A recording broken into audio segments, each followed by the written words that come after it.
The murmur of the crowd stills. There, a man, once a fixture of this place, a shadow defined by 38 years of sickness, now stands. He stands.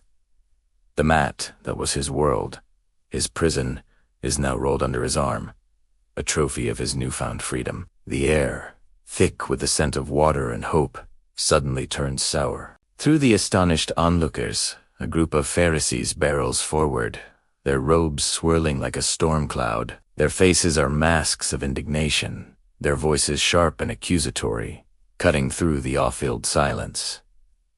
"You. What are you doing?" One shouts, his finger pointing like a dagger at the rolled mat. "It is the Sabbath. It is unlawful for you to carry your bed." The crowd recoils, the joy on their faces curdling into fear. The accusation hangs in the air, heavy and damning, but the healed man does not flinch. The strength in his legs has seeped into his spirit. He looks the Pharisee in the eye, his voice clear and unwavering. "The man who made me well," he declares, his words ringing with conviction.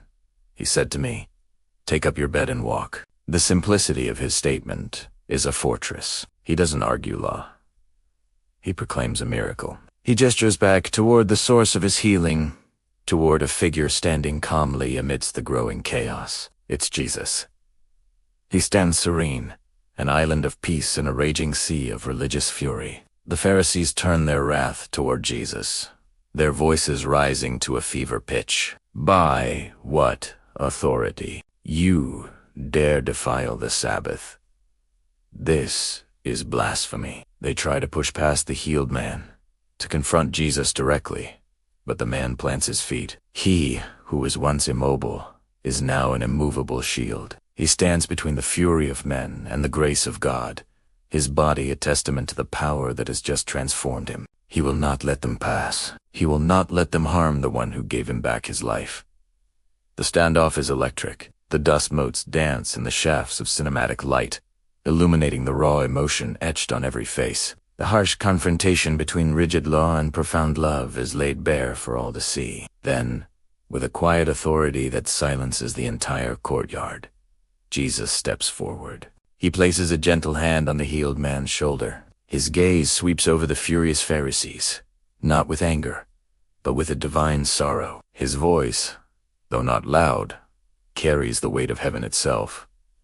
It cuts through the tension, clear and absolute. "You search the scriptures because you think that in them you have eternal life, and it is they that bear witness about me, yet you refuse to come to me that you may have life."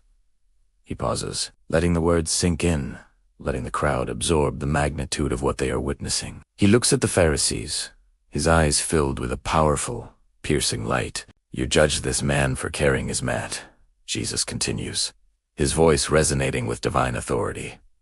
"You judge the miracle, but God himself has already judged this man worthy to stand."